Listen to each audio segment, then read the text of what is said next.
Goeiedag, ek is Nicolette van Ankerstelsel op Mpumalanga in Limpopo. Ons kuier vandag hier by Filterdienste op Bethal. Ek wil aan julle bekendstel vir Franco. Hy is die junior verkoopsman hier by Filterdienste. Hy gaan vir julle 'n bietjie meer agtergrond gee en vertel wat se opwindende nuus hier besig is om te gebeur. Dankie, dan is lekker, is 'n voorreg om julle hier te hê vandag. So, Filterdienste bestaan al van 1979 af. Dis 'n familiebesigheid wat al jare van daai tyd af kom. Wat ons hier by Filterdienste vir die mense bied is goeie diens, goeie produk en naverkoopdiens. Dit doen ons goed.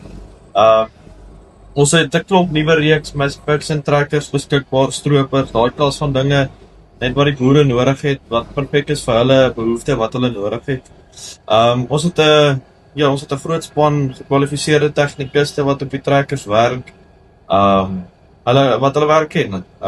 En dan net so 'n bietjie nog inligting sal ek sê is ek en die bemarkings dame wat saam met my werk. Ons gaan nou 'n bietjie 'n nuwe ding loods wat ons bietjie meer goed op sosiale media doen. Ons net 'n bietjie meer van die mense vertel wat die trekker vir hulle bied.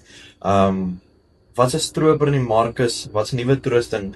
Al ons tweedehandse toerusting wil ons daar plaas. Dit gaan nou Facebook gebeur en dit sal ook op ons webtuiste adverteer word. So ons het groot goed in die pipeline wat vir ons wag, wat ons wil doen hier by Filterdienste.